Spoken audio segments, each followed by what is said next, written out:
My name is Alexandra Copley. I'm a photographer and a photography professor, and I work with Adobe a lot, actually every day. And the Creative Cloud to me is a lifesaver. So we're going to be going through a few of the smaller web-based apps that are going to support you in all of the other programs that you use in Creative Cloud. Starting with the font series, we're going to go over Adobe Font. We're even going to talk about Adobe Stock, Behance, and Portfolio. So join me and let's have some fun. Let's get started. Hi and welcome. Today we're going to talk about Adobe Fonts. Adobe Fonts is a cloud-based program. That means there's not an actual app for clicking in when you go into your Creative Cloud, but if you log in through your Creative Cloud, you have a little icon on the side that you can just click and go straight into your cloud-based Adobe Fonts program.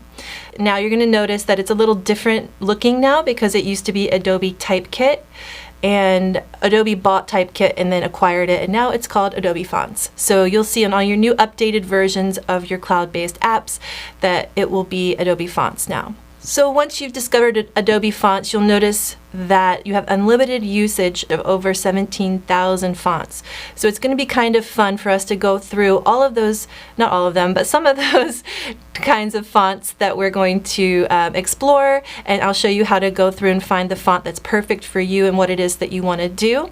We're going to talk about font packs and how you can use those within your work.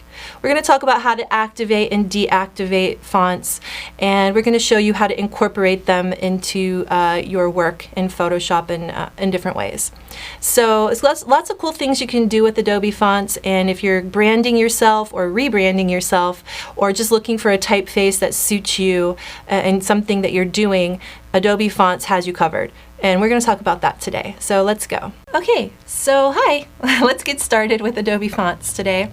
The first thing you need to do is pull up your information on Creative Cloud. Creative Cloud should be installed if you have bought a subscription through Adobe to a version of Creative Cloud. So if you have that installed already, you can go up here to your toolbar at the top, and you're going to see this little icon up here. This is Adobe Creative Cloud. You click on it. Once you click on that, you can see here, this is what it looks like when it pops up. And I'm looking at the desktop version. They have a mobile and a web version of this this interface. So it's a new clean interface. It looks really nice. It's easy to navigate, really easy to use. And you'll see all the different apps are popping up here.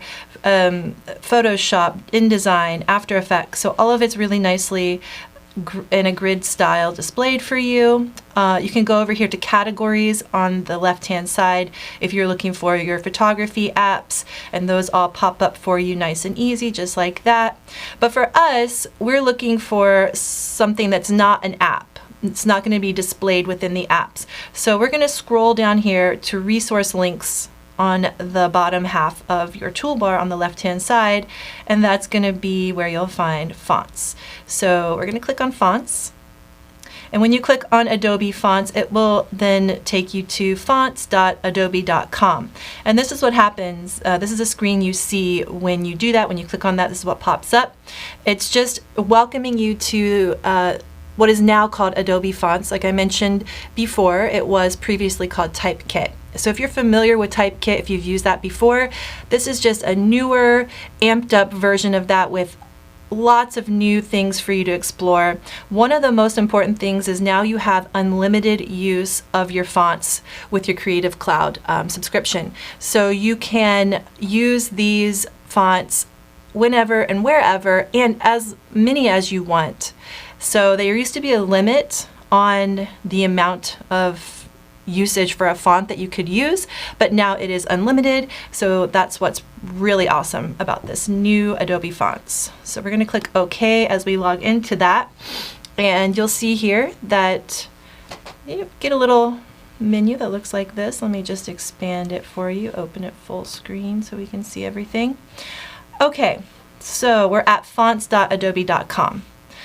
When you log in, for me, I have already established some fonts that I liked. So in my home page, my first page, it's going to come up looking something like this, where some of the fonts that I've been searching for are some of the fonts that are that I kind of might like the style of will pop up there. If you don't have any text in your sample text, you can go ahead and type some text in there, or Adobe will pick some text for you, so that's something you can customize. So once you're logged into your Creative Cloud account, any fonts that you download through or activate through Adobe Fonts is going to automatically sync with your apps across your Creative Cloud. So if you are downloading an app, or if you are downloading a font through Adobe Font that you like and you wanted to use it in Photoshop later, it's going to be synced up so you can use it in Photoshop later. If you activate it and you wanted to use it in Illustrator later, you can go to your Illustrator and pull up that font. It will automatically be synced. So that's something that's really nice about this new Adobe Fonts program. And as I mentioned before, you do have unlimited usage of the fonts in Adobe Font. So if you choose 1,000 fonts perhaps and that you like, you can use them as much as you want and as often as you want, which is pretty great. But one thing to remember is that, and Adobe Font will remind you about this, if you do activate too many fonts, your computer, your system is going to be slowed down significantly, and that's not something that you want. So remember, even though you are able to activate unlimited amounts of fonts, it's probably best to keep it to the ones that you think you're going to use most often.